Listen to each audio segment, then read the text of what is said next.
Hello one and all, welcome to Seen Through Glass. This is it, the start of Drive the World. After a lot of hype, we are underway and you join me in Australia, Brisbane, Australia. It may have looked a bit more like Manchester in those opening scenes and shots, but that's because it was kind of end of the world rains this morning. I've been awake since about 4 AM, that's partly because of jet lag, but also just because of pure excitement. But the sun is starting to break through the clouds. I've got quite the sweat going on and I am just ready and raring to go. I've never been to Australia before in my life. I have no idea what to expect, but over the next month I'm going to be exploring as much of this country as possible, and I'm going to kick things off by finally reuniting with my car. You may remember that 2 months ago I handed over to the guys at Cars Europe and we put it on a boat and sent it here to Australia in advance of my arrival. Well, today I'm off to the shipyard, the dockyard, to collect that car. I've almost forgotten what it looks like, it's been so long. I had it for about 4 days before I put it on a boat, so I cannot wait to get back in it. Everything I used to be seems to have disappeared so fast, and I try to keep up with the pace, but I don't know what's going on, and it feels like I'm running backwards all the time.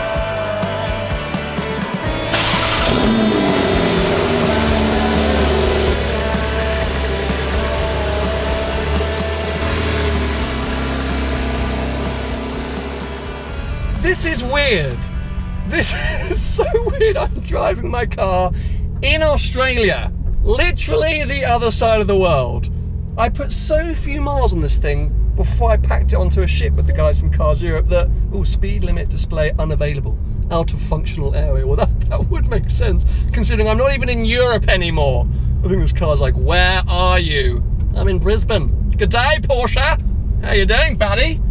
I think, it's going to take some used to, driving around in this much heat as well. Now, lots of you asked why I'm starting Drive the World in Australia. There are a number of factors, but one sort of car-related factor was the fact that Australians drive on the left-hand side of the road, and this is a right-hand drive car. And so I thought to kick things off, firstly, it would be cool to go somewhere literally as far away as I could possibly think of, but also somewhere where it would be easy to get used to sort of driving this car, because it's still a new car to me. I've got to learn it. I've got to learn all the things about it. I'm going to be doing that here in Oz. Anyway, I need breakfast because, as I mentioned before, I don't know if I did mention, I did about 7 takes of my intro because the jet lag killed me. Hello one and all, hello one and all, hello one and all.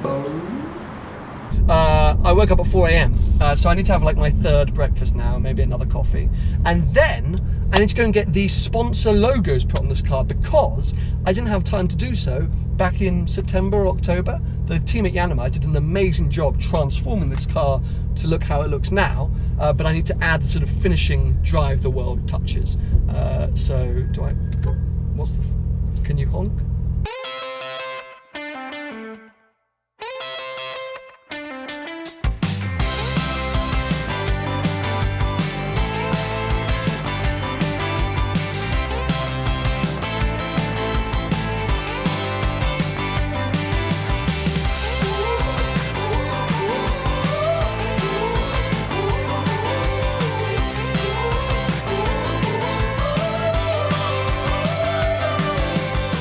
Now, as you can imagine, there are a few things that I need to set up with this car being here in Australia and not seeing it so long. First off, let's get a mega mount in place.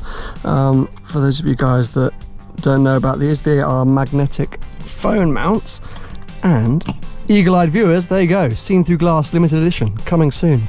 More info on that soon, but there you go. Dong! Phone there, which is great. Is that secure? Yes. However, there's a few more bits that I need to set up on the car, so let's turn ignition on. Over here in Australia, we are kilometers an hour rather than miles an hour, so I believe if I come down to my car settings, I need to go through my units. So speed, kilometers an hour, temperature, Celsius, yes, pressure, MPG, all of that is correct.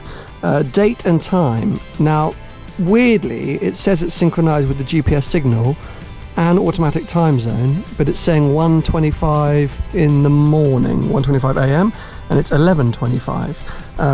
So Let's calm down, Sam. Time zone. Come across here. Oh, there I am. Plus 10 hours. There's that jet lag for you. Yes, 11:25, winning. Okay, was that what I needed to do? I think so. I don't think I'm going to be able to get the Australian sat-nav on here without going to a Porsche dealer, so I'll just leave that for now.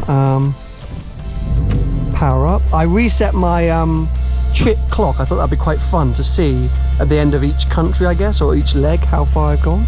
Anyway, onwards and upwards, stuffed my face full of food. It's time to go and find exclusive wraps to get these sponsor logos applied.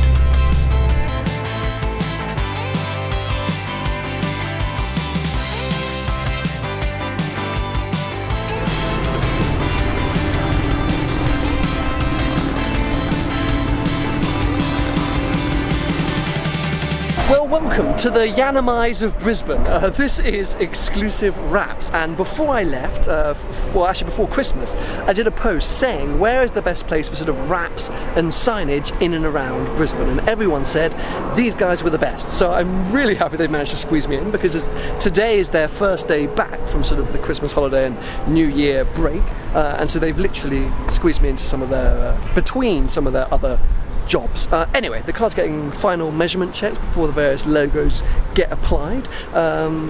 What do I have to say? Not much, I don't know. I'm very confused. I'm very sort of spacey today. I'm going to blame it on the jet lag, but maybe also the excitement. I'm a bit manic, so I need to just chill, sit down, take a few deep breaths and wait for the guys to do their magic, and then the car will be in its sort of final livery, ready to start the drive the world.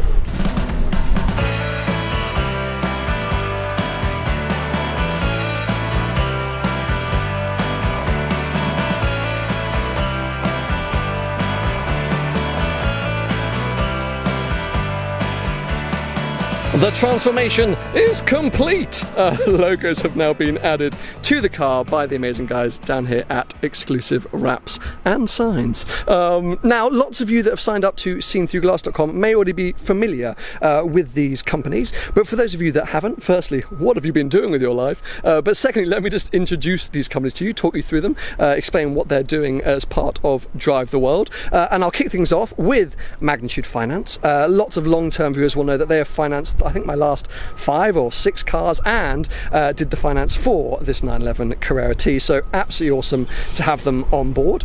Cars Europe, responsible for bringing the 911 to an industrial estate in Australia, but of course the absolute heroes that will be shipping this car all over the world. They do supercar, classic car shipping, all your shipping needs. That's Cars.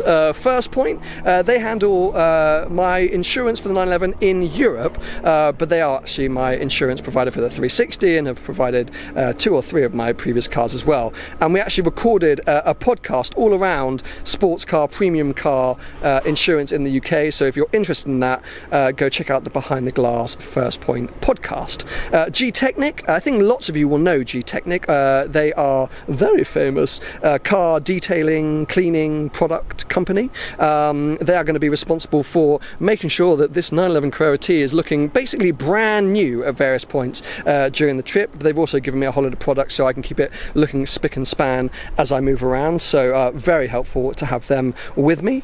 Aᴜsᴛʀᴜ actually a really interesting app, all for the car enthusiast, where you can basically find out what events are taking place in your local area. So it's a sort of curated list of cars and coffees or meetups or cruises, whatever you can kind of think of that is car enthusiast related. And I'm actually going to be doing some work with them in Asia, so download the app and stay tuned, because if you are based in Asia, we're going to be doing some work together and announcing some cool, exciting stuff. So more to come on Aᴜsᴛʀᴜ. Curve are brilliant. They essentially put all of your credit and debit cards into one card, so I can travel around the world with one card, and that's got all of my MasterCard, my Visa cards in one. It also eliminates international transaction fees, so they are saving me some dollar.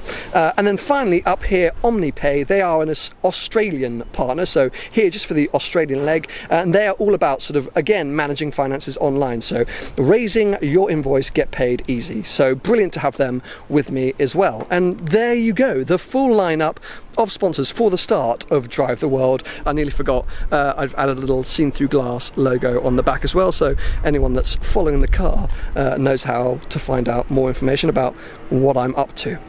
You might be thinking, Sam, why didn't you actually just stick these logos on yourself rather than making some poor other people do it? But that's because I'm absolutely awful at applying vinyl. Anyone that's ever seen any of my modball videos will know that I'm crap at putting stickers on cars, so I wanted to get it done professionally. I do worry though that these tiny little letters might come off rather quickly. Luckily the guys have given me some spares, but yes, they look very fragile indeed. But it's so great because now the car, in my mind, looks the part. This is how I always wanted it to look, with the kind of liveried motorsport-esque logos. So yeah, let's jump in, say goodbye to the guys at Exclusive Wraps, and I guess head back into Brisbane town. Everything I used to be seems to have disappeared so fast.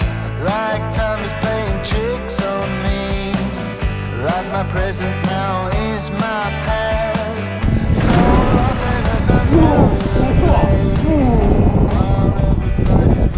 That was more shallow and cold than I thought, but the ultimate way to end today, because I'm exhausted, and this I think is the only way to keep me awake, diving into a pool that seems to be 1 foot deep.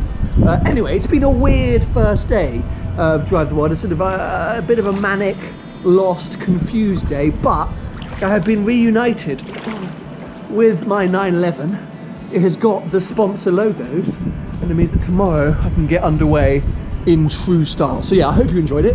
Give it a thumbs up if you have, and make sure to stay subscribed for plenty more videos to come.